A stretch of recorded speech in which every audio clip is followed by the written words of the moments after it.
ஆண்டவராக இயேசு கிறிஸ்துவின் இனியற்ற நாமத்தினாலே இந்த மாலை ஆராதனைக்கு வந்திருக்கிற உங்கள் ஒவ்வொருவரையும் நான் வாழ்த்து வரவேற்கிறேன். இந்த வீடியோ பதிவின் மூலமாக செய்தியை கேட்கிற உங்களையும் கர்த்தர் ஆசீர்வதிப்பாராக.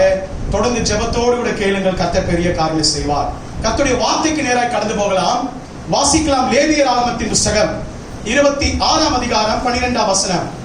குறைந்த நேரமாக இருப்பதினாலே சீக்கிரமாய் நாம் கர்த்தருடைய வார்த்தையை தியானிக்கலாம். லேவியராகமம் 26:12.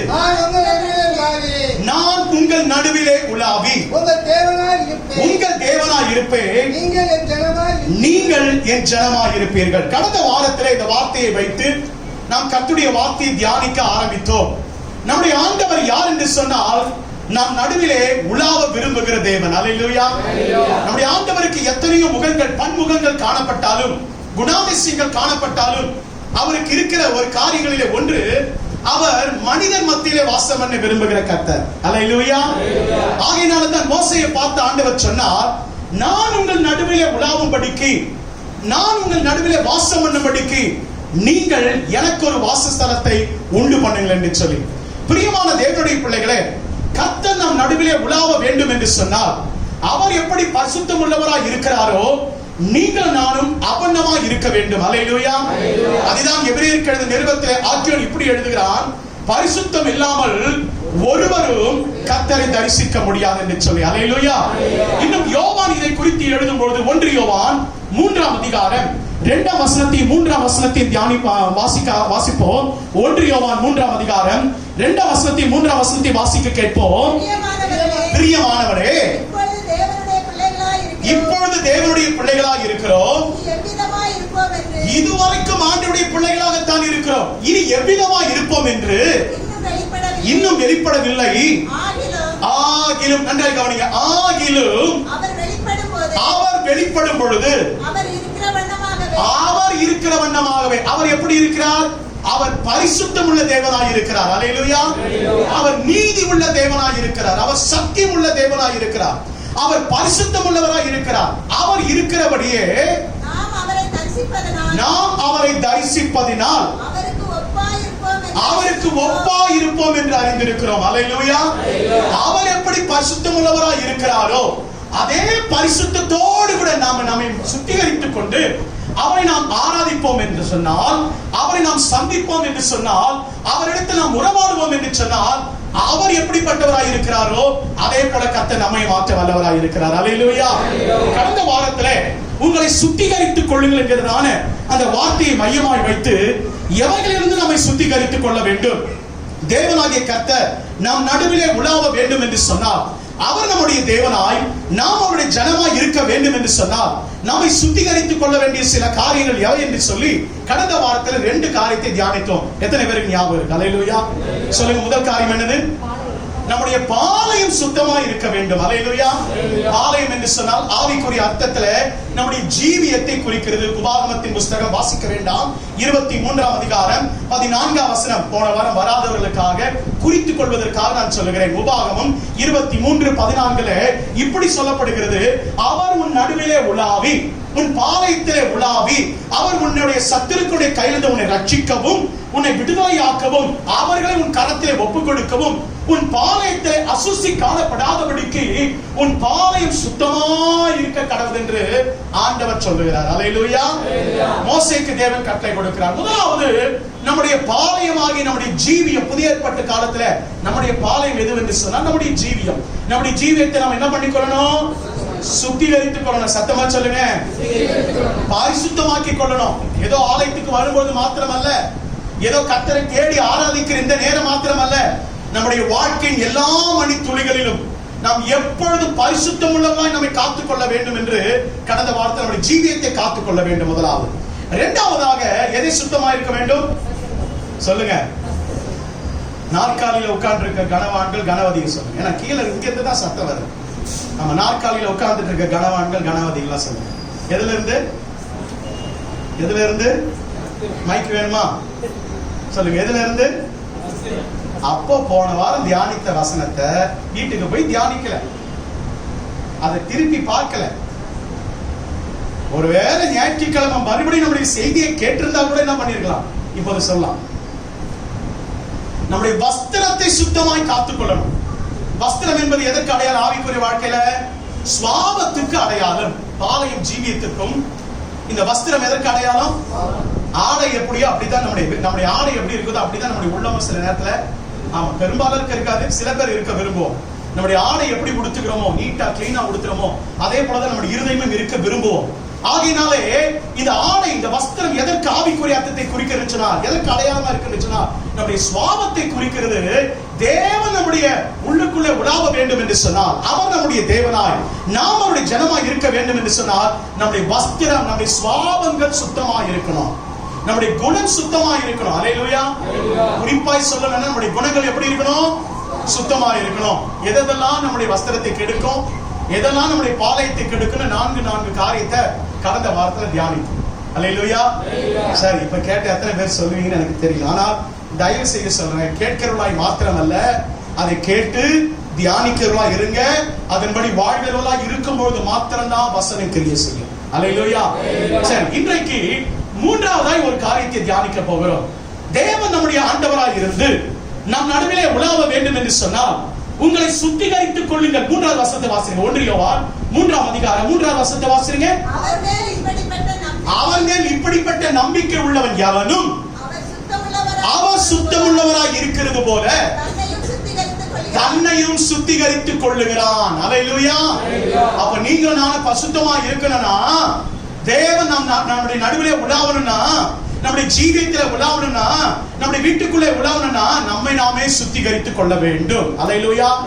நாம் சுத்திகரித்துக் கொள்ள வேண்டிய 3வது காரியம் என்ன?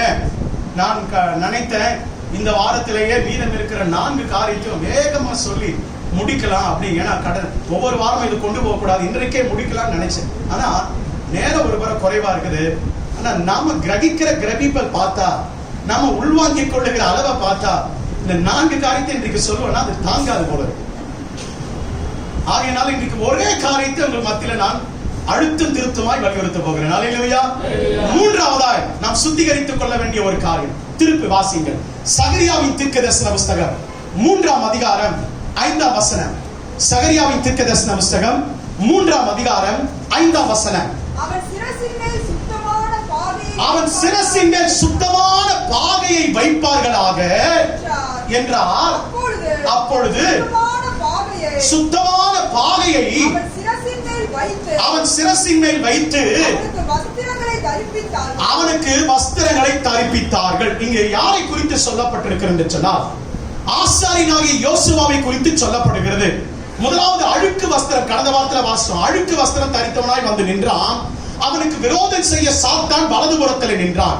நம்முடைய குணம் அசுத்தமாய் இருந்தால், நம்முடைய வஸ்திரம் அசுசிப்பட்டிருந்தால், நம்முடைய சுவாபங்கள் கெட்ட சுவாபங்களாய் இருந்தால், எப்பொழுது நமக்கு விரோதம் செய்யும்படி சாத்தான் நம்மோடு கூட இருந்து கொண்டே இருப்பான். அப்படியே கடந்த வாரத்தில் தியானித்தோம்.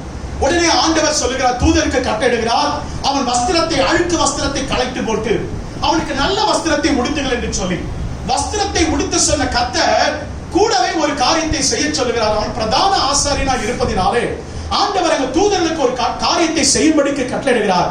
என்ன காரியம்? அவன் சிரசின் மேல் சுத்தமான பாகையை வைப்பார்களாக. அல்லேலூயா. எப்படிப்பட்ட பாகை? எல்லாரும் சொல்லுங்க, எப்படிப்பட்ட பாகை? கடைசி ரோல இருக்கிறவங்க சத்தம் கேட்கல, சொல்லுங்க, எப்படிப்பட்ட பாகை? கேட்கல.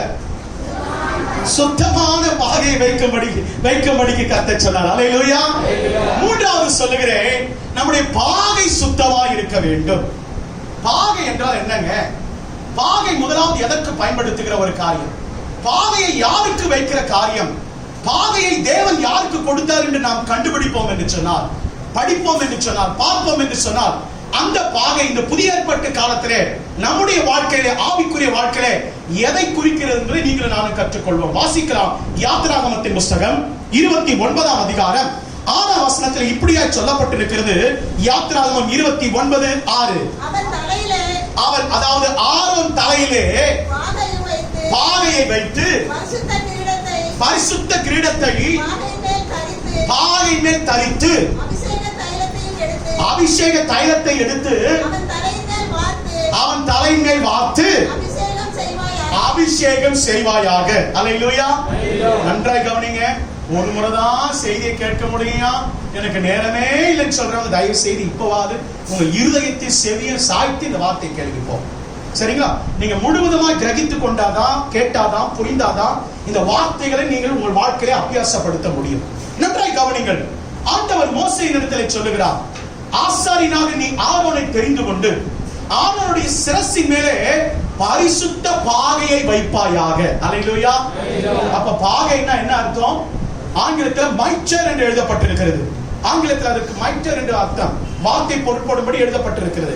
இந்த பாகை என்று சொன்னால் தலை மேல் வைக்கப்படுகிற ஒரு விதமான ஒரு என்ன சொல்றது, நாம இப்ப கேப் தொப்பின்னு சொல்லுவோம். அப்போ ஆசாரியனுக்கு அணிவிக்கப்படுகிற பாகை, தலை மேல் வைக்கப்படுகிற ஒரு காரியம். அதை வைத்துதான் ஆசாரிய ஊழியத்தை செய்யும்படிக்கு அவனை நீ அபிஷேகம் பண்ண வேண்டும் என்று கர்த்தர் சொன்னார். நல்லா கவனிங்க. அந்த பாகை மேலே, அந்த தலையில வைக்கிற பாகை மேல என்ன இருக்குமா? பரிசுத்த கிரீடம் இருக்குமா. அது மாத்திரமல்ல, யாத்ராகமத்தின் புத்தகம் 28ஆம் அதிகாரம் 36, 37 வசனங்கள் வாசிக்க நேரம் இல்லை, அதனால நான் சொல்லிட்டு கடந்து போறேன். ஆனால் குறித்துக் கொள்ளுங்கள். யாத்ராகமம் 28, 36, 37 வசனங்களிலே அந்த பரிசுத்த கிரீடத்திலே நீ என்ன வார்த்தை எழுத வேண்டும் என்று சொன்னால், கர்த்தருக்கு பரிசுத்தம் என்கிற வார்த்தை நீ பொதிக்க வேண்டும். அல்லேலூயா, அல்லேலூயா. நல்லா கவனிங்க, நல்லா கவனிங்க. ஆசாரிப்பு கூடாரத்தில் ஊழியம் செய்ய வேண்டும் என்றால் பழைய ஏற்பாட்டு காலத்தில் ஆசாரியனுக்கு பாகையை வைக்கணும். ஆசாரியனுக்கு பல ஆடைகளை உடுத்துவாங்க. அதுல ஒன்று தலையில வைக்கப்படுகிற பாகை. அந்த பாகையில பரிசுத்த கிரீடத்தை வைத்து அந்த கிரீடத்தை என்ன வார்த்தை நீ எழுத வேண்டும் என்று சொன்னால், கர்த்தருக்கு பரிசுத்தம். அல்லேலூயா.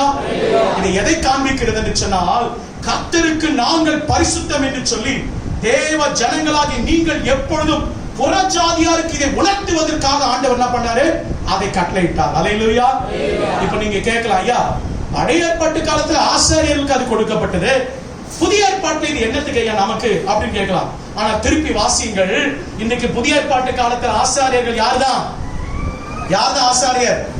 வாசிங்க வசனத்தை. 1 பேதுரு 2ஆம் அதிகாரம் 5ஆம் வசனத்தை ஒருவரும் 9வது வசனத்தை ஒருவர் வாசிக்க கேட்போம். 1 பேதுரு 2ஆம் அதிகாரம் 5வது வசனத்தை வாசிங்க. பூர்வ உலகத்தையும் ஒப்பவிடாமல் நீதியை பிரசங்கித்தவனாகிய ஐயா 1 பேதுரு 2:5 ஜீவனுள்ள கற்களை போல ஆவிக்கேற்ற மாளிகையாகவும் நன்றாய் கவனிங்கள், இயேசு கிறிஸ்துவின் மூலமாய் தேவனுக்கு பிரியமான ஆவிக்கேற்ற பலிகளை, நல்ல கவனிங்க, என்ன பலிகளை? அங்க ஆசாரியன் என்ன பலிகளை செலுத்தினாரு? ஆடு, மாடு, புறா, காளை, வெள்ளாட்டுக்கடா, இப்படிப்பட்ட மிருகங்களை ரத்தத்தை சிந்துகிற பலி அன்றைக்கு ஆசாரியன் பலியிட்டான். இன்னைக்கு நீங்களும் நானும் என்ன பலியிடுகிறோமா? ஆவிக்கேற்ற பலிகளை செலுத்துகிற, வாசிங்க, ஆவிக்கேற்ற பலிகளை செலுத்தும்படிக்கு பரிசுத்த ஆசாரியர் கூட்டமாயும் நாம் என்ன பண்ணப்படுகிறோம்? கட்டப்படுகிறோம். எந்த கட்டடமா? எப்படிப்பட்ட கட்டடமா? ஆசாரிய, பரிசுத்த ஆசாரிய கூட்டமா. இப்பொழுது 9ஆம் வசனம் வாசிங்க. 9ஆவது வசனம் 2:9. நீங்களோ உங்களை அந்த காலத்தில் நின்று தம்முடைய ஆச்சரியமான ஒளியிடத்திற்கு வரவழைத்தவருடைய, அங்கே சொன்ன முதலாவது 5ஆம் வசனத்துல வாசிச்சோம், ஆவிக்கேற்ற பலிகளை செலுத்தும்படி. 9ஆம் வசனத்துல பேதுரு எழுதுகிறார், புண்ணியங்களை அறிவிக்கும்படிக்கு தெரிந்து கொள்ளப்பட்ட சந்ததியாயும் ராஜரீகமான ஆசாரிய கூட்டமாயும் பரிசுத்த ஜாதியாயும் அவருக்கு சொந்தமான ஜனங்கள். ஒரு வார்த்தையை பேதுரு எழுதுகிறார், பரிசுத்த ஜாதியாயும் ராஜரீக ஆசாரிய கூட்டம். அல்லேலூயா. அங்க சொல்லும்போது சொல்றாரு பரிசுத்த ஆசாரிய கூட்டம் 5ஆம் வசனத்துல. 9ஆவது வசனத்துல எழுதும்போது இப்படி எழுதுகிறார், ராஜரீக ஆசாரிய கூட்டம். யாரு? நான் சொல்லுங்க. நான் தான். பக்கத்துல பாருங்க, நீங்க தாங்க அந்த ஆசாரியர். சொல்லுங்க. நம்ப முடியல? நம்பித்தான் ஆகும். கர்த்தர் உங்களை என்ன அந்த புதிய ஏற்பாட்டு காலத்துல யாரை வச்சிருக்காரு? ஆசாரியரை வைத்திருக்காரு. அப்போ நம்ம தலைமையில இருக்க வேண்டிய பாகை எப்படி இருக்கணும்? நம்ம தலைமையில் வைக்கப்படுகிற பாகை எப்படி இருக்கணும்? சொல்லுங்க, எப்படி இருக்கணும்? பரிசுத்தமா இருக்கணும். நம்ம அந்த பாகை சுத்தமாய் காத்துக்கணும். பாகை என்றால் என்ன? இந்த பாகை என்பது, பாளையம் என்பது ஜீவியத்தை குறிக்கிறது. வஸ்திரம் என்பது ஆவிக்குரிய அர்த்தத்துல சுவாபத்தை குறிக்கிறது சொன்னேன். இந்த பாகை என்பது நம்முடைய சிந்தனையை குறிக்கிறது. அல்லேலூயா. எழுதி கொடுங்க. பாகை என்பது ஆவிக்குரிய வாழ்க்கையில நம்முடைய சிந்தனைகள், நம்முடைய எண்ணங்கள், நம்முடைய இருதயத்தின் நினைவுகளை குறிக்கிறது. அல்லேலூயா. ஆமா, எண்ணங்கள் எங்கதான் உருவாகும்? சிந்தனைகள் எங்கதான் உருவாகும்? இங்கதான் உருவாகும். அப்ப நம்முடைய எண்ணங்கள் எப்படி இருக்கணுமா? சொல்லுங்க, எண்ணங்கள் எப்படி இருக்கணும்? பரிசுத்தமா இருக்கணும். இந்த சிந்தனையை கெடுக்கிற, இந்த சிந்தனையின் பரிசுத்தத்தை கெடுக்கிற இந்த சிந்தனை எதில் எடுத்திருந்து நீங்களும் நானும் காத்துக்கொள்ளணும். இந்த சிந்தனை என்கிற பாகையை தீட்டுப்படாதபடிக்கு தீட்டுப்படுத்துகிற ஒரு 5 காரியத்தை இந்த மாலை நேரத்தில் உங்களுக்கு சொல்ல போறேன். வேகமாய் சொல்ல போறேன், நேரம் இல்ல, வேகமாய் நான் சொல்ல போறேன். நீங்கள் பின்தொடர்ந்து அதை குறிப்பெடுத்துக் கொள்வாங்க. 5 காரியங்கள் நம்முடைய பாகையை கெடுக்கிற, நம்முடைய பாகையை அசுசிப்படுத்துகிற, பாகை என்று சொல்லும் போதுதான் சிந்தனை என்பதை மறந்துடக்கூடாது. நம்முடைய சிந்தனையை கெடுக்கிற 5 காரியங்கள், வேதம் கூறுகிற 5 காரியங்கள்.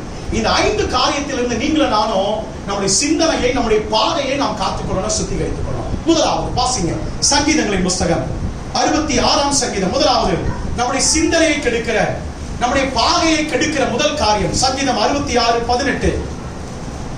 என் இருதயத்தில் அக்கிரம சிந்தை கொண்டிருப்பினே ஆகு, ஆண்டவர் எனக்கு செவி கொடார். அல்லேலூயா. முதலாவது எது நம்முடைய சிந்தனை கெடுக்கிறது? அக்கிரமம். சொல்லுங்க, எல்லாரும் சொல்லுங்க, எது? அக்கிரமம். அக்கிரமம் என்ற வார்த்தைக்கு எதிர்ப்பாக என்ன? அக்கிரமம். கிரமம் என்று சொன்னால் ஒழுங்கு என்ற அர்த்தம். கிரமம் என்று சொன்னால் நேர்த்தியான, ஒழுங்கான என்ற அர்த்தம். அப்ப இதுக்கு அப்படியே ஆப்போசிட் எது? அக்கிரமம். என்னது? ஒழுங்கற்ற. அல்லேலூயா. இப்படி தியானிக்கணும். ஒழுங்கற்ற சிந்தனைகள் நம்முடைய பாதையை என்ன பண்ணுகிறது? பரிசுத்த குலைச்சல் ஆக்கி விடுகிறது. ஒழுங்கற்ற சிந்தனைகள், தேவையற்ற சிந்தனைகள். எது நமக்கு சிந்திக்க கூடாதுன்னு தெரியும் அதுதான் சிந்திப்போம். எதை நம்ம யோசிக்க கூடாதுன்னு தெரியும் அதுதான் யோசிப்போம். எது நமக்கு கெட்டதுன்னு தெரியும் அதுதான் நம்ம என்ன பண்ணுவோம்? யோசிப்போம். அல்லேலூயா. உண்டா இல்லையா?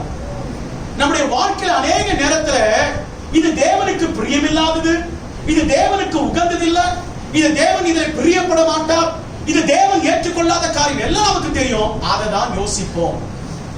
அதுதான் அக்கிரமம். சங்கீதக்காரன் இப்படி எழுதுகிறான், என் இருதயத்தில் அக்கிரம சிந்தை கொண்டிருப்பேனே ஆகில் கர்த்தர் நம்முடைய ஜெபத்தை, நீ 1 மணி நேரம் ஜெபிக்கிற ஆளா இருந்தாலும் சரி, ஒரு நாள் முழுக்க முழங்கால் படி போட்டு ஜெபிக்கிற ஆளா இருந்தாலும் சரி, நீ வருஷம் 365 நாள் ஜெபிக்கிற ஆளா இருந்தாலும் சரி, உபவாசம் போட்டு அக்கிரம சிந்தை இருக்குன்னா, நான் சொல்லல, வேதம் சொல்லுகிறது, கர்த்தர் நம்முடைய ஜெபத்தை என்ன பண்ண மாட்டாரு? கேட்க மாட்டார். நாளைக்கு வந்து போகிறையா, கர்த்தருக்கு காணிக்க கொடுக்கிறையா, நான் பல மணி நேரம் உபவாசித்து ஜெபிக்கிறேன், கர்த்தர் நம்முடைய ஜெபத்தை கேட்க மாட்டார். எப்பொழுது? கிரமமா நீ யோசிக்காவிட்டால், ஒழுங்கீனமான காரியம் உனக்குள்ள இருந்தா, ஒழுங்கற்ற சிந்தனை உனக்குள்ள இருந்தா, அதுதான் சங்கீதக்காரன் இப்படி எழுதுகிறான். எப்படி? அக்கிரம சிந்தை என்று எழுதுகிறான். அல்லேலூயா. இதை குறித்து சாலமோன் ஞானி இதற்கு இன்னொரு பெயர் கொடுக்கிறான். இந்த அக்கிரம சிந்தைக்கு இன்னொரு பெயரை கொடுத்து சாலமோன் ஞானி எழுதுகிறார். வாசிங்க, நீதிமொழிகளின் புஸ்தகம் 21ஆம் அதிகாரம் 27வது வசனத்தை வாசிக்க கேட்போம். நீதிமொழிகள் 21:27. ஒருத்தர் வாசிங்க. துன்மார்க்கனுடைய வழி அருவருப்பானது. என்ன சிந்தையோடு? துர்சிந்தை என்று எழுதுகிறார். இந்த அக்கிரம சிந்தைக்கு சாலமோன் ஞானி ஒரு பெயர் கொடுக்கிறாரு. என்ன பெயர் தெரியுமா? துர்சிந்தை. சொல்லுங்க, என்ன சிந்தை? இன்னைக்கு ரட்சிக்கப்பட்ட ஆவிக்குரிய பிள்ளைகள் என்று சொல்லிக் கொள்ளுகிற, மார்த்தட்டி கொள்ளுகிற, பெந்தகோஸ்தே அனுபவம் உள்ள ஊழியக்காரன் என்று மார்த்தட்டி கொள்ளுகிற அநேகருக்குள்ள கூட இன்றைக்கு இந்த துர்சிந்தை, அக்கிரம சிந்தை காணப்படுகிறது. ஆகையினால்தான் அநேக நேரத்தில் கண்ணீரோடு ஜெபித்தா கூட கர்த்தர் நம்முடைய ஜெபத்தை கேட்கிறது இல்ல. நம்முடைய ஜெபத்தை கர்த்தர் கேட்கணும்னா நம்முடைய பாதை முதல்ல சுத்தமா இருக்கணுங்க. நம்முடைய சிந்தை முதலாவது சுத்தமா இருக்கணும். நம்முடைய சிந்தனை கெடுக்கிற இந்த அக்கிரமத்துக்கு நாம இடம் கொடுக்க கூடாது. உலகத்தார் யோசிக்கிறபடி நீங்களும் நானும் யோசிக்க கூடாது. அல்லேலூயா. உலகத்தாரின் வழக்கத்தின்படி அவன் யோசிக்கிற பிரகாரம், ரட்சிக்கப்படாதவர்கள் யோசிக்கிற பிரகாரம் நீங்களும் நானும் யோசிக்க கூடாது. ரட்சிக்கப்படாத உலக மனுஷன் சிந்திக்கிற பிரகாரம் நீங்களும் நானும் சிந்திக்க கூடாது. அதனால்தான் சாலமோன் ஞானி எழுதுகிறார், துர்சிந்தை உள்ளவனோ, பாருங்க அந்த இடத்தை தொடர்ந்து வாசிங்க, அந்த வார்த்தையை மறுபடியும் வாசிங்க, அந்த வசனத்தை மறுபடியும் வாசிங்க. துன்மார்க்கன் நியாயம் செய்ய மனதில்லாது இருக்கிறபடியால், வாசிங்க வாசிங்க 21:27. துன்மார்க்கனுடைய வழி அருவருப்பானது, அது துர்சிந்தையோடு. 27ஆம் வசனம் வாசிங்க. அருவருப்பானது அதை துர்சிந்தையோடு செலுத்தினால் எத்தனை அதிகமா, நல்ல கவனிங்க, அது துர்சிந்தையோடு நம்ம செலுத்தின எத்தனை அதிகமா. அல்லேலூயா. முதலாவது நம்முடைய பாகையை கெடுக்கிறது எது தெரியுமா? அக்கிரம சிந்தை. நம்முடைய சிந்தையில கூட தூய்மை வேணுங்க, எண்ணத்துல கூட தூய்மை வேணும். உலகத்தான் சிந்திக்கிறபடி, உலகத்தால் யோசிக்கிறபடி ஒரு பிரச்சனையை, ஒரு காரியத்தை, நம்முடைய குடும்பத்தின் காரியத்தை, நிகழ்வுகளை, நம்முடைய வேலை காரியங்களை, நம்முடைய சம்பாத்தியத்தை, நம்முடைய வருமானத்தை உலகத்தான் யோசித்து செயல்படுகிறது போல நீங்கள் நான் யோசிக்கிறார். ஏன் சொன்னா நீங்கள் நான் வேறு விரிக்கப்பட்டவர்கள். அந்த அக்கிரம சிந்தை நமக்குள்ள வரக்கூடாது, மற்றவர்களுக்குரிய எண்ணங்கள் நமக்குள்ளே வரக்கூடாது. அப்படி வரும் என்று சொன்னால் நம்முடைய பாகை பரிசுத்தத்தை இழந்துவிடும். நம்முடைய பாகை பரிசுத்தமா இருக்கணும்னா, நம்முடைய சிந்தை பரிசுத்தமா இருக்கணும்னா இந்த அக்கிரமத்திலிருந்து முதலாவது நம்மை காத்துக்கொள்ள வேண்டும். பாருங்க, இந்த அக்கிரமக்காரனுடைய முடிவு எப்படிப்பட்டதா இருக்கு தெரியுமா? இந்த துர்சிந்தையை யோசிக்கிறனுடைய முடிவு எப்படிப்பட்டதா இருக்கு என்று சாலமோன் ஞானி எழுதுகிறார். 12ஆம் அதிகாரம், அதே நீதிமொழிகள் புத்தகம் 12ஆம் அதிகாரம் 2ஆம் வசனத்தை வாசிக்க கேட்போம். 12:2. நல்லவன் கர்த்தரிடத்தே தயை பெறுவான், துர்சிந்தை உள்ளவனோ ஆக்கினைக்கு உட்படுத்துவார். அல்லேலூயா.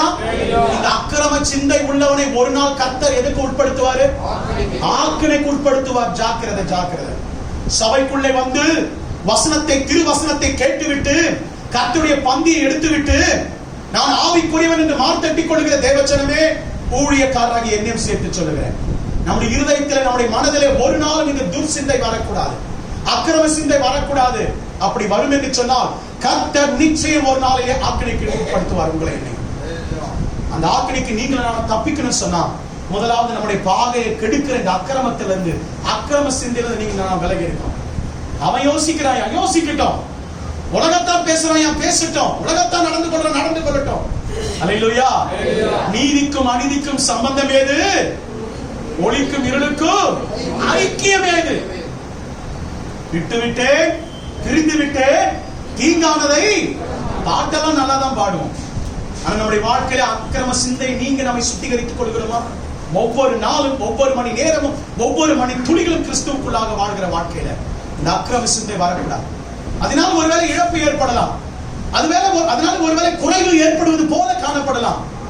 சுத்தமாய் வாழ நினைப்பதனாலே ஒருவேளை தாமதிப்பது போல இருக்கலாம். ஆனால் ஒன்றை ஒன்று சொல்லிக் கொள்கிறேன், நீங்க நல்ல சிந்தனை உள்ளவர்களா இருந்தா கர்த்தர் உங்களை ஜெபத்தை கேட்பார். ஒரு நாள் கர்த்தர் அதுக்குரிய பலனை தருவார். அல்லேலூயா. முதலாவது நம்முடைய பாகை கெடுக்கிற முதல் காரியம் அக்கிரமம்.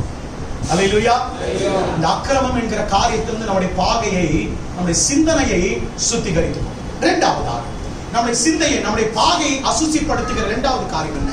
வாசிக்கலாம். அப்போஸ்தலனாகிய பவுல் ரோமருக்கு எழுதின நிருபம் 11ஆம் அதிகாரம் 20வது வசனத்தை வாசிக்க கேட்போம். அப்போஸ்தலனாகிய பவுல் ரோமருக்கு எழுதின நிருபம் 11ஆம் அதிகாரம் 20வது வசனம். நல்லது அவிசுவாச, நல்ல வாசிங்கமா, நல்லது அவிசுவாசத்தினாலே அவைகள் முறித்து போடப்பட்டன, நீ விசுவாசத்தினாலே நிற்கிறாய், மேட்டிமை சிந்தையா இராமல் பயந்திரு. அல்லேலூயா. இங்க ஒரு சிந்தையை பத்தி சொல்லப்பட்டிருக்கு, இங்க ஒரு பாகையை பத்தி பேசப்பட்டிருக்கு. இந்த பாகை என்னப்பட்ட பாகை? இந்த பாகைக்கு மேல என்ன காணப்படும் தெரியுமா? என்ன காணப்படக்கூடாதுன்னு சொல்றாரு தெரியுமா? மேட்டிமை. அல்லேலூயா. இரண்டாவது நம்முடைய பாகையை கெடுக்கிற இரண்டாவது காரியம் எது தெரியுமா? மேட்டிமை. சொல்லுங்க, எல்லாரும் சொல்லுங்க, என்னது? மேட்டிமை. இந்த மேட்டிமை வந்துவிட்டால் நம்முடைய பாகை பரிசுத்தத்தை இழந்துவிடும். இந்த மேட்டிமை ஒரு மனுஷனுக்குள்ள எப்படி வரதுன்னே தெரியாது. அல்லேலூயா. மேட்டிமை இருக்கு பாத்தீங்களா? இந்த பெருமை இருக்கு தெரியுங்களா? இதற்கு இன்னொரு பேர் பெருமை. இந்த பெருமை ஒரு மனுஷனுக்குள்ள வர்றது தெரியவே தெரியாது. அந்த பெருமை வந்துட்டு அவ்வளவுதான், அவனுடைய வீழ்ச்சி ஆரம்பிச்சிடும். பெருமை ஒரு மனுஷனுக்குள்ள, மேட்டிமை ஒரு மனுஷனுக்குள்ள வந்துச்சுன்னா அவனுக்கு சத்துருக்களே தேவையில்லை, அவனே விழுந்துடுவான். இந்த மேட்டிமை இரண்டாவதாக நம்முடைய சிந்தனையை, நம்முடைய பாகையை அசுசிப்படுத்தும். அதனால்தான் ரோமருக்கு எழுதின நிருபத்தில் பவுல் இப்படி எழுதுகிறார், மேட்டிமையான சிந்தையா இராமல் பயந்திருங்கள். அல்லேலூயா. அல்லேலூயா. நான் ரட்சிக்கப்பட்டிருக்கேன், நான் பரிசுத்தமாக்கப்பட்டிருக்கேன், நான் கர்த்தரை ஆராதிக்கிறவன், மற்றவர்களை போல அல்ல. அப்படி அல்ல. நல்லா கவனிங்க. 2 பேர் ஜெபம் பண்ணும்படி தேவாலயத்துக்கு போனாங்க. ஒரு மனுஷனுடைய ஜெபம் எப்படி இருந்தது? ஐயோ நான் பாவி, அசுத்த உதடு உள்ளவன், நான் ஆலயத்துக்குள்ள வர முடியாதுன்னு சொல்லி வெளியில நின்று அழுதுகிட்டு இருந்தான். ஆனா ஒரு மனுஷன் எங்க போனாரு? பலிபீடத்துக்கிட்ட போய் நின்றுட்டு, நான் அவனை போல இல்ல, இவனை போல இல்ல, நான் இப்படி இருக்கிறேன் அப்படி இருக்கிறேன், நான் தசமமாக காணிக்கைகளை கொடுப்பவன், நான் எல்லாம் செய்பவன், நான் என்ன போல பரிசுத்தமாக நான் உபவாசம் இருக்குவேன். உடனே ஆண்டவரோட அந்த வசனத்தை நீங்க அழகா அந்த பகுதியில வாசிச்சு பாருங்க. அவன் அல்ல, இவனே நீதிமான. வாசிங்க அந்த வசனத்தை வாசிங்க. அவன் அல்ல, இவனே நீதிமானாக்கப்பட்டவன். கொஞ்சம் இந்த வசனத்தை நிறுத்தடியா போதும். கொஞ்சம் இந்த வசனத்தை உங்களுக்கு காட்சி கொடுக்கறது இல்லைங்க.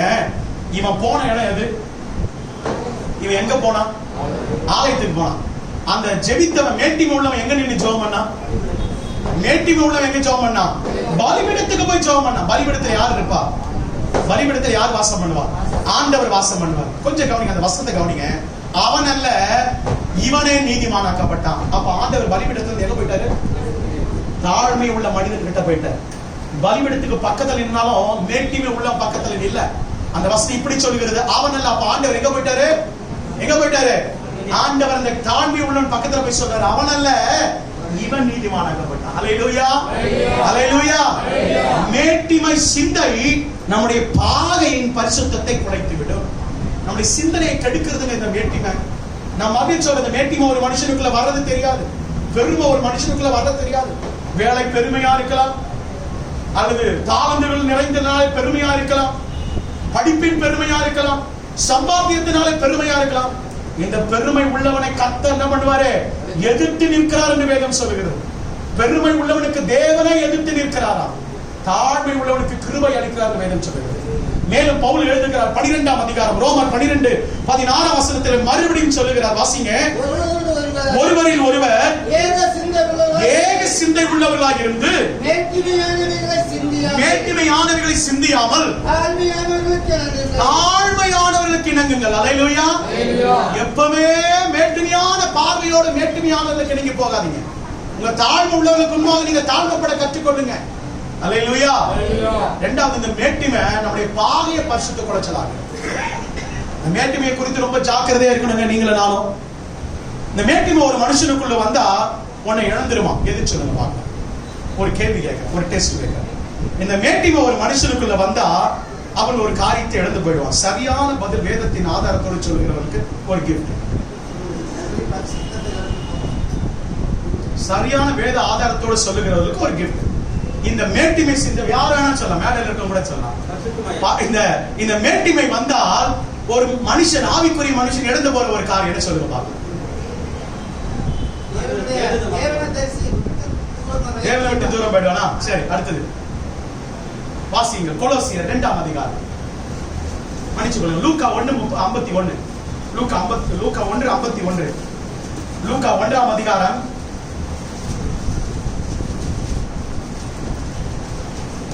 கர்த்தர் அவர் என்ன பண்றாங்க? வாசிங்க. லூக்கா தம்முடைய புயத்தினாலே பராக்கிரம் செய்தார். இருதய சிந்தையில் அகந்தை உள்ளவர்களை கர்த்தருடைய சமூகத்தை அவன் என்ன பண்ணுவானா? இழந்து போவான். அல்லேலூயா. கர்த்தர் சமூகத்தை இழந்து போவான். நல்லா கவனிங்க, நல்லா கவனிங்க. ஒரு மேட்டிமையான எண்ணம் ஒருத்தருக்குள்ள வந்துட்டா ஆண்டவரே சொல்றார், அவனை சிதறடிப்பார். அப்ப என்ன அர்த்தம்? தேவ சமூகத்தை அவன் என்ன பண்ணிடுவான்? இழந்து போயிடுவான்.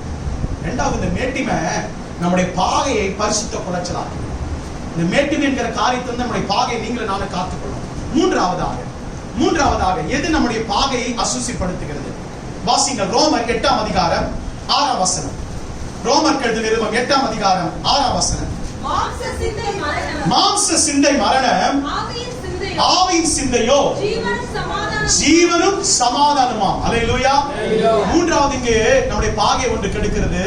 அந்த சிந்தனை கெடுக்கிற மூன்றாவது காரியத்துக்கு பெயர் மாம்ச சிந்தை. அல்லேலூயா. சொல்லுங்க, என்னது? மாம்ச சிந்தையும் நம்முடைய பாகையை அசுசிப்படுத்திடும்.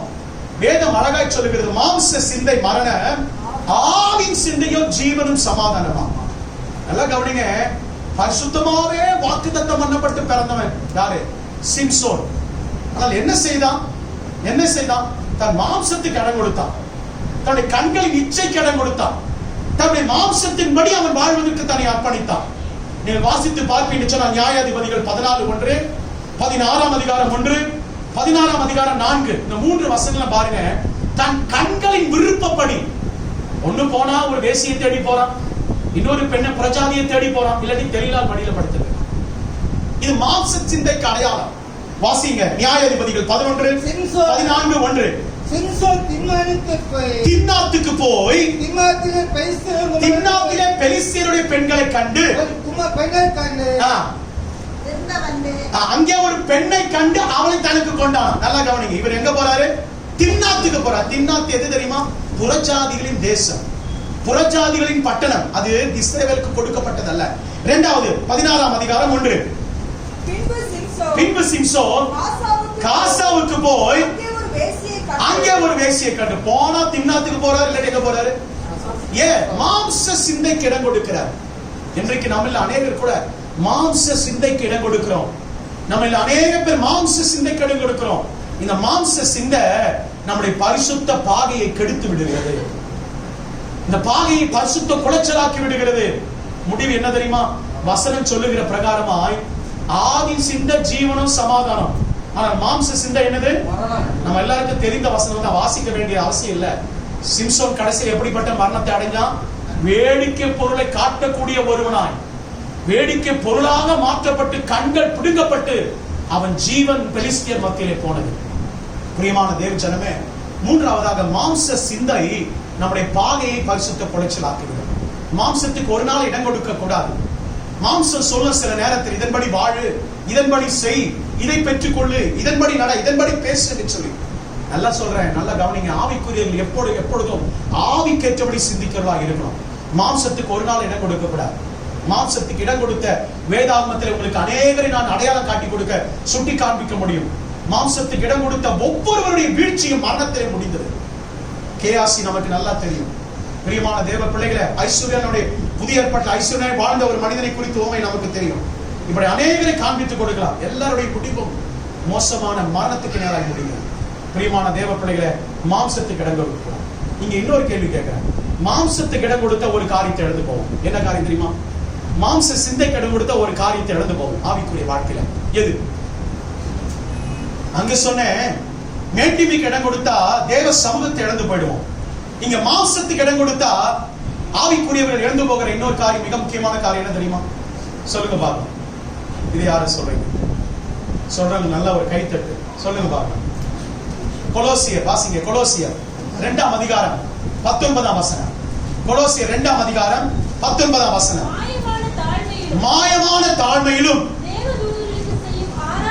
தேவ தூதர்களுக்கு செய்யும் ஆராதனையிலும் விருப்பமுற்று காணாதவைகளிலே துணிவாய் நுழைந்து, குறித்துக் கொள்ளுங்க, தன் மாம்ச சிந்தையினாலே வீணாய் இருமாப்பு கொண்டிருக்கிற எவனும் உங்கள் பந்தய பொருளை நீங்கள் இழந்து போகும்படிக்கு உங்களை வஞ்சியாதிருக்க பாருங்கள். அல்லேலூயா.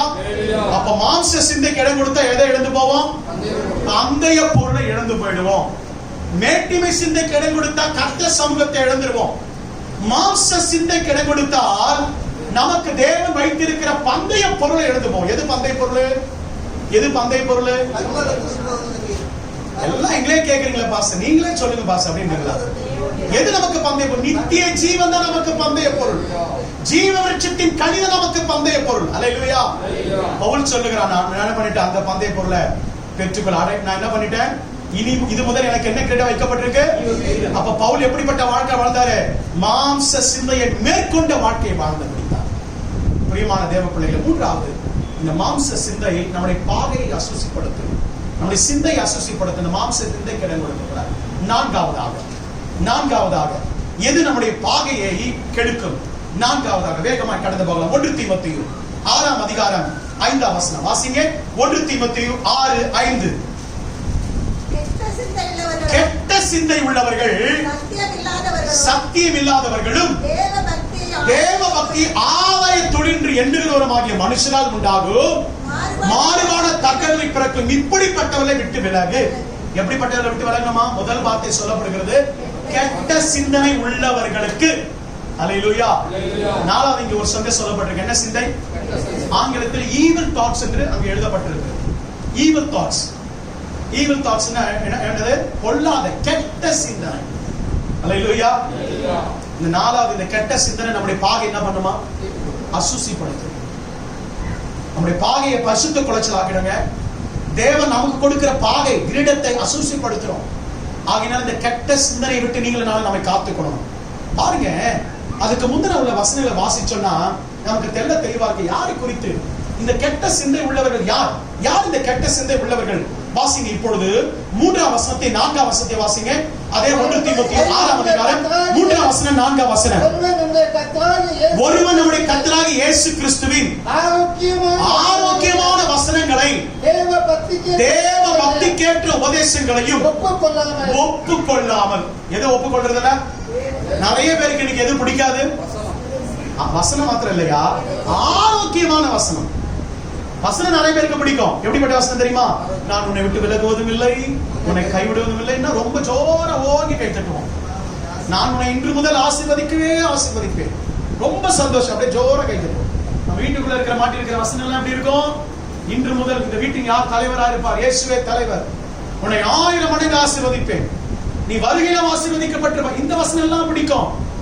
எந்த வசனங்களை பொறுக்க முடியாது தெரியுமா? ஆரோக்கியமான கடிந்து கொள்ளுதல் கேட்ட ஆரோக்கியமான வசனத்தை பொறுக்க முடியாது. பாவத்தை விட்டு மனம் திரும்பி, இது பிடிக்காது நிறைய பேர். இயேசு கிறிஸ்து கேட்டாரு, நீங்களும் போய்விட மனதா இருக்கு. ஏன்? அவருடைய வார்த்தைகள் எப்படி இருந்துதான்? ஆரோக்கியமான வசனம். ஆனா அவங்களுக்கு கடினமா தெரிஞ்சது. இன்றைக்கு பெற்றோரை கனம் பண்ணு என்ன பிள்ளைகளுக்கு அப்படி இருக்குது சொல்லுங்க, கஷ்டமா இருக்கு. பெற்றோரை பார்த்து பிள்ளைகளை நேசிங்க, ரொம்ப சில நேரத்துல கஷ்டமா இருக்கு பாஸ். ஆரோக்கியமான வசனங்களுக்கு கீழ்ப்படிய மனசுல. இவர்களை குறித்து தான் பவுல் எழுதுகிறாருங்க தீமோத்தேயுக்கு. இவர்கள் தான் கெட்ட சிந்தனை உள்ளவர்கள். அவர் சிந்தனையே எப்பவுமே ஈவில் தாட்ஸ் தான். அவன் மனதுக்குள்ள எப்பவுமே கெட்ட காரியங்களே ஓடிக்கொண்டிருக்கும். யாரை கெடுக்கலாம், யாருக்கு விரோதமா என்ன செய்யலாம், யார் நம்ம கீழே தள்ளலாம், யாருக்கு விரோதமா புறம் கூறலாம், யார் மேல பழி போடலாம், யாரை குற்றம் சுமத்தலாம். சாத்தானுடைய திட்டம் தான், சாத்தானுடைய தாட் தான். அதே தாட் யாருக்குள்ள வரும்? இந்த சிந்தனை உள்ளவர்களுக்குள்ள வரும். பாருங்க, வேதம் அழகாய் சொல்லுகிறது, ஆரோக்கியமான வசனத்தை கேட்க மனதில்லாமல் பொறுத்துக் கொள்ள மனதில்லாதவர்கள். மேலும் வசனம் சொல்லுகிறது 4ஆம் வசனத்துல, இருமாப்பு உள்ளவன் ஒன்றும் அறியாதவன். ஒன்றும் தெரியாது, ஆனா எல்லாம் தெரியுது போல தெரிஞ்சு காண்பித்துக் கொள்ளுவான். எனக்கு எல்லாம் தெரியும், ஒருவரை கற்றுக் கொடுக்க வேண்டாம், எனக்கு எல்லாம் தெரியும். வேத வசனத்தை சொல்லி பாருங்க, எனக்கு எல்லாம் தெரியும். இன்னைக்கு வாலிப பிள்ளைங்க சொல்ற ஒரு காரியம் என்ன தெரியுமா? மம்மி டாடி எங்களுக்கு தெரியும், ஜெபம் பண்ணுமா எங்களுக்கு தெரியும், பைபிள் படிமா எங்களுக்கு தெரியும், இதன்படி வாழுமா எங்களுக்கு தெரியும். ஆனா ஒண்ணு ஆவிக்குரிய வாழ்க்கை தெரியாது. ஆனா சொல்றது பதிலா என்னது? அங்க அவங்களுக்கு குறித்து சொல்லப்படுது, ஒன்றும் அறியாதவர்கள்.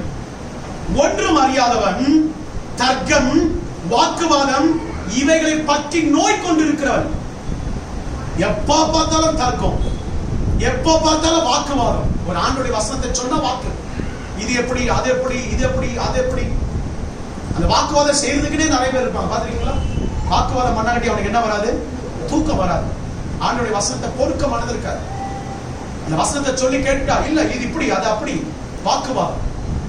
இவங்களை குறித்து தான் பவுல் எழுதுறார், கெட்ட சிந்தனை உள்ளவர்கள்.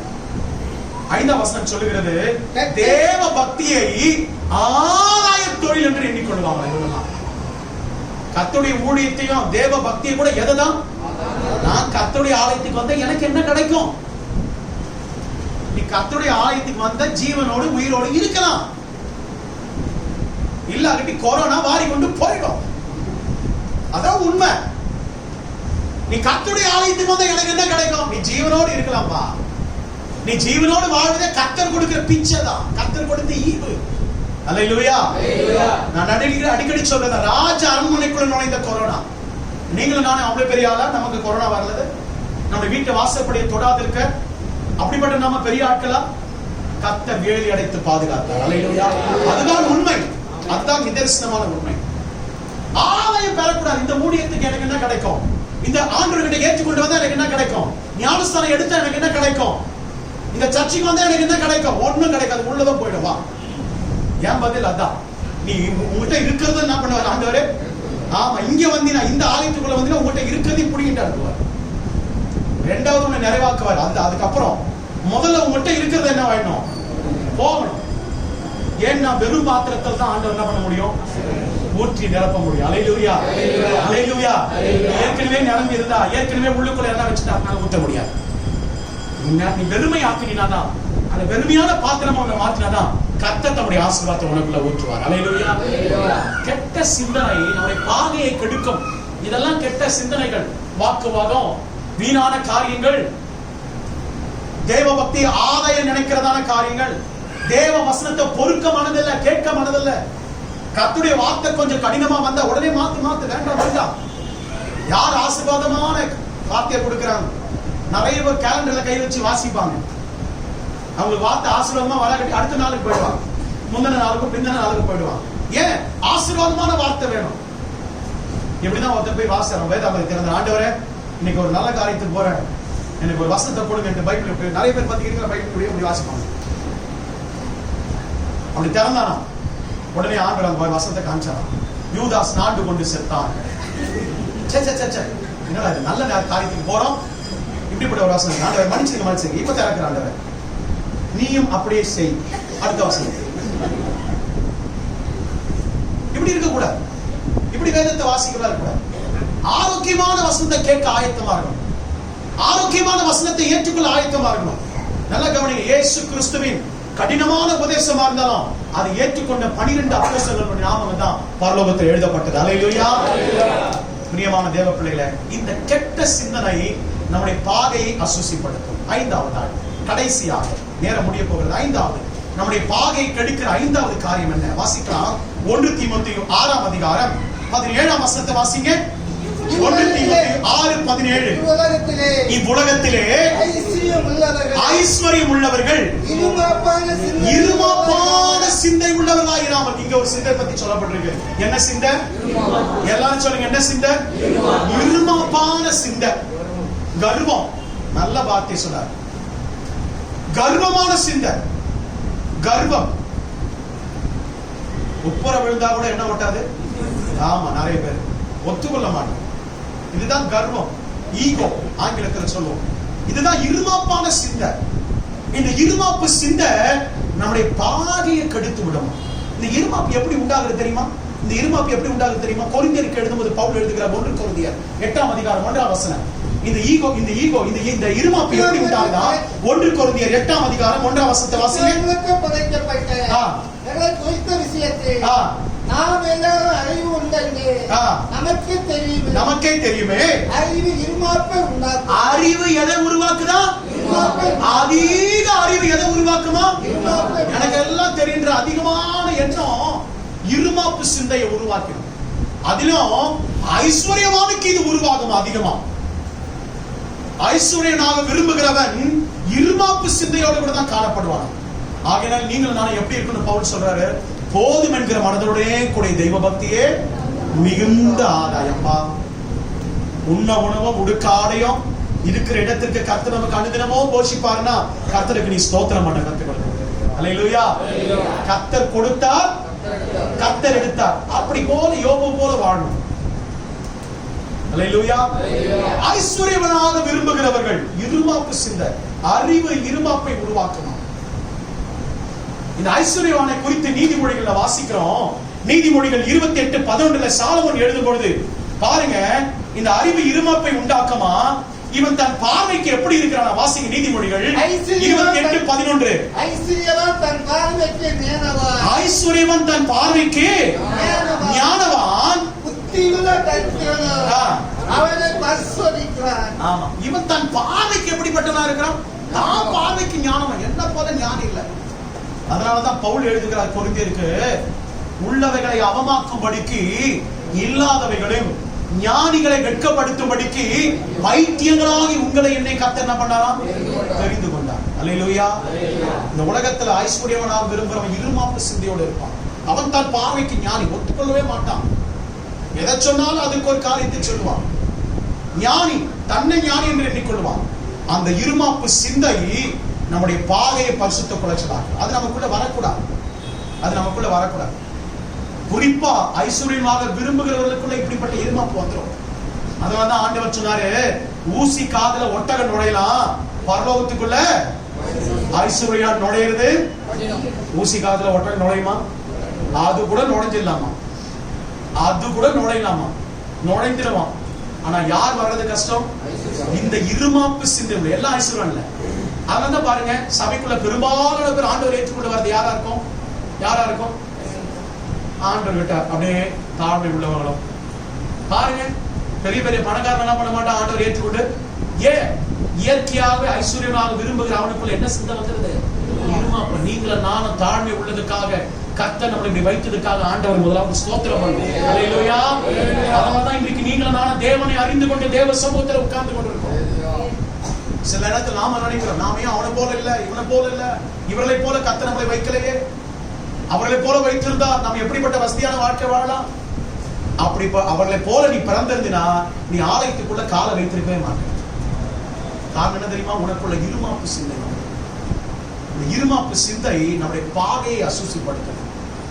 இந்த இருமாப்பு சிந்தை இருந்து நம்ம எப்படி காத்துக்கொள்ளணும்? பவுல் கீழே எழுதுறாரு, அதே 1 தீமோத்தேயு 6ஆம் அதிகாரம் 17ஆம் வசனத்திலிருந்து 19ஆம் வசனம் வரைக்கும் நீங்க குறித்து கொண்டு, எனக்கு சொல்ல நேரம் இல்ல, முடித்து போயிட்டு நேரம். 1 தீமோத்தேயு 6ஆம் அதிகாரம் 17ஆம் வசனத்திலிருந்து 19ஆம் வசனம் வரைக்கும் இந்த இருமாப்பு சிந்தை வரக்கூடாதுன்னா நீங்களும் நான் என்னென்ன காரியத்தை செய்யணும்னு எழுதியிருக்கிறாரு, சொல்லி இருக்கிறார். பாருங்க வசனம் 17. நான் வேகமாய் சுருக்கமாய் சொல்லி போகிறேன், கவனிங்க.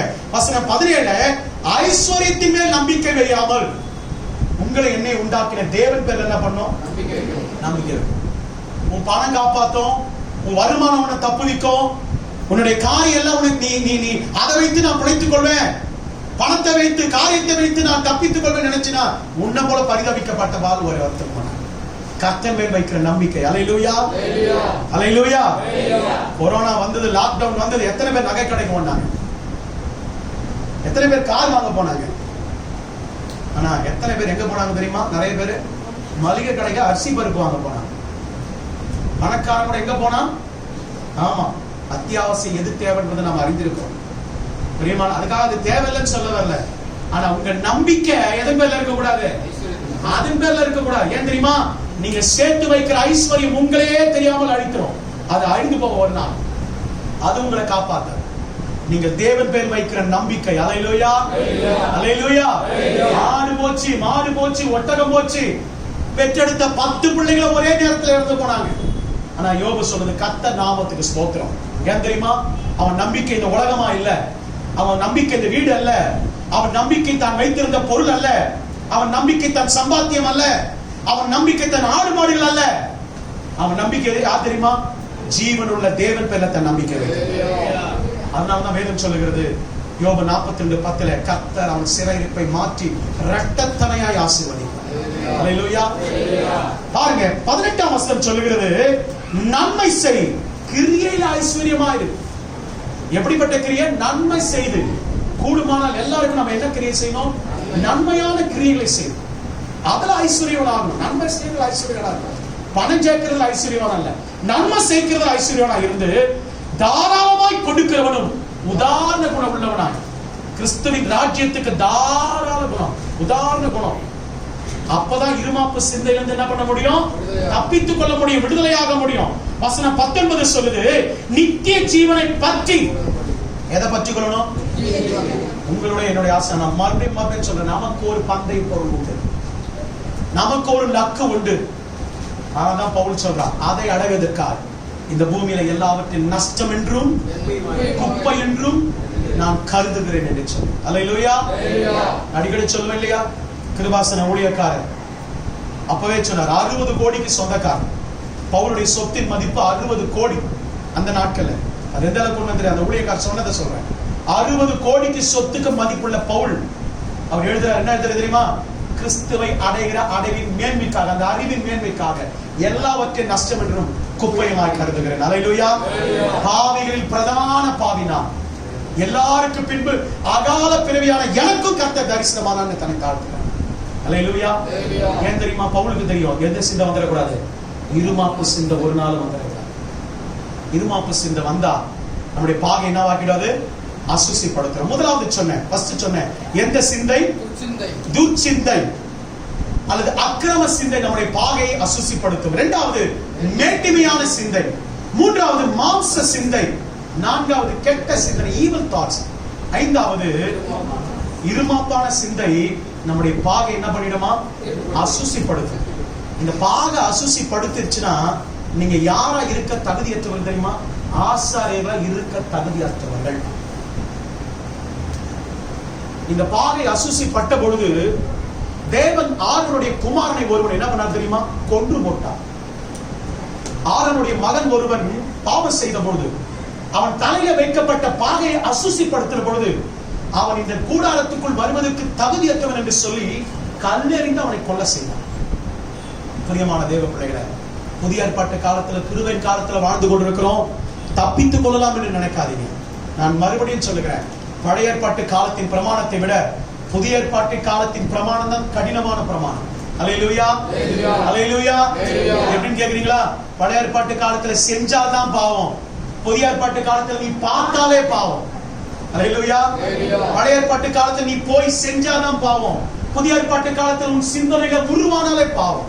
பழைய ஏற்பாட்டு காலத்தில் உன் சகோதரனை அடித்தால் பாவம், புதிய ஏற்பாட்டு காலத்தில் மூடனே என்று சொன்னாலும் எரிநரகத்திற்குரிய பாவம். அல்லேலூயா. அப்ப சொல்லுங்க, பழைய ஏற்பாடு பெஸ்டா, புதிய ஏற்பாடு கடினம்? புதிய ஏற்பாடு தான் கடினம். அல்லேலூயா. அந்த புதிய ஏற்பாட்டு காலத்துல வாழ்ந்து கொண்டிருக்கிற நீங்கள நான் தேவன் நமக்கு கொடுக்கிற பாகையை சுத்தமாய் காத்துக்கணும். இந்த 5 விதமான சிந்தனை நமக்குள்ள ஒரு நாள் ஒரு காலம் வரக்கூடாது. எப்பொழுதும் இதை நாம் காத்துக்கொள்ள, பரிசுத்தமாய் காத்துக்கொள்ள, நம்முடைய சிந்தையை தூய்மையாய் காத்துக்கொள்ள நம்மை ஒப்பு கொடுப்போம். தேவன் வரும் நாளிலே அவர் இருக்கிற வண்ணமாய் உங்களை என்னை மாற்றுவார். நம்ம எல்லாரும் எழுந்து நிற்போமா? நம்ம எல்லாரும் எழுந்து நின்று கண்களை மூடி, நம்ம எல்லாரும் எழுந்து நின்று கண்களை மூடி. ஆண்டவரே, இந்த பூலோகத்திற்குரிய சிந்தை வேண்டாம். ஆண்டவரே, இந்த பூமிக்குரிய சிந்தை வேண்டாம் ராஜா. பரலோக சிந்தை எனக்கு கொடுங்க அப்பா. கேளுங்க பார்க்கலாம். எல்லாரும் எழுந்து நின்று, நாம் எல்லாரும் இருக்கிறவங்க எழுந்து நின்று. இன்னும் 5 நிமிடம், 5 நிமிடத்தில் நான் முடித்திருவேன். யாரும் நகர வேண்டாம், யாரும் இங்கும் அங்க போக வேண்டாம். கண்களை மூடி பயபக்தியோடு கேட்க போறீங்க. ஆண்டவரே, என் பாகை சுத்தமா இருக்கணும். சொல்லுங்க எல்லாரும் வாயில திறந்து, என் பாகை சுத்தமா இருக்கணும். பாகை என்றால் ஆவிக்குரிய அர்த்தத்தில் சிந்தனை, என் சிந்தனை. சொல்லுங்க, ஆவிக்குரிய சிந்தனை எப்பொழுதும் சுத்தமா இருக்கணும். யாருக்காகவும் எதற்காகவும் என் சிந்தனையை கெடுக்க நான் இடம் கொடுக்க மாட்டேன். சொல்லுவோமா? ஹல்லேலூயா. உமக்கு நன்றி ராஜா, உமக்கு நன்றி தகப்பனே, உமக்கு நன்றி ராஜா, உமக்கு நன்றி ராஜா. ஹல்லேலூயா. விண்ணை வீட்டு என் கண்ணை அகற்றிடே, விண்ணை வீட்டு என் கண்ணை அகற்றிடே, மண்ணின் வாழ்வையும் துர்ப்பையும் மண்ணின் வாழ்வையும் துர்ப்பையும் விண்ணின் வார்த்தைக்கு என்னை தருகிறேன், உண்மை உள்ளவர் என்றாய்.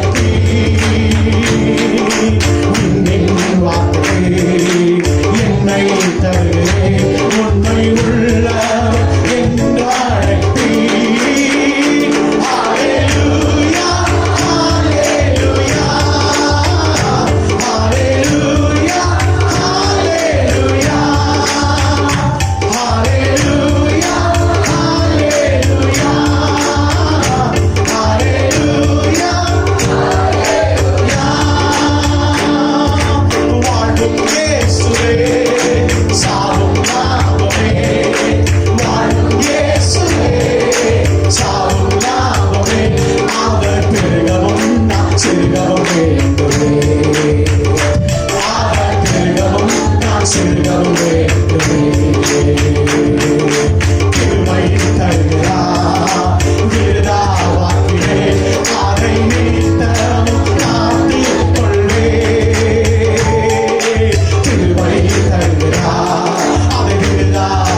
எங்களை சுத்திகரித்துக் கொண்டு இருதயத்தோடு கூட குறிப்பா எங்கள் பாகை சுத்தமாக எங்கள் சிந்தனைகளை காத்துக் கொண்டவர்களாக இருக்க எங்களை ஒப்புக் கொடுக்கிறோம் ஆண்டவரே. தொடர்ந்து உடைய நாமத்தை மகிமைப்படுத்துவீர்.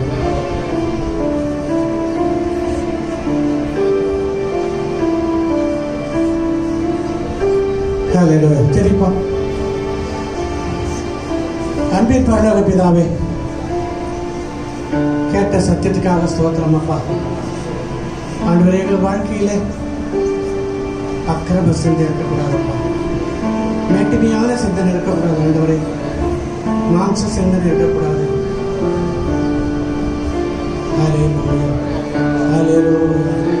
மாம்ச சிந்தனை இருக்கக்கூடாது. கர்வமான சிந்தனை ஆண்டவரே, இப்படிப்பட்ட சிந்தனைகளா வாழ்க்கை எங்கள் ஜீவத்தை கெடுத்து விடும் என்ற சத்தியத்தை கேட்டோம் அல்லவா. இது நாங்கள் எங்கள் வாழ்க்கையில் ஆண்டவரே ஒருபோது எங்கள் வாழ்க்கையில் கொடுக்கிறாத படிக்க இது எல்லாவற்றையும் விட்டு விடுது. உங்களுடைய பரம சிந்தை ஆண்டவரே, உண்மையே நாங்கள் ஏகமாக தடுத்துக்கொள்ள உமகத்தையே நாங்கள் பார்த்து ஆண்டவரே உமக்காய் ஜீவித்து ஆண்டவரே உங்களோட நாங்கள் நடக்க கர்த்தர்களும் கவிதைப்படுத்துகிறோம்ப்பா. சத்தியத்தை கேட்ட பிள்ளைகளை ஆசீர்வதிக்கப்பா. கடந்து போக உதவி செய்யுங்க ஆண்டவரே.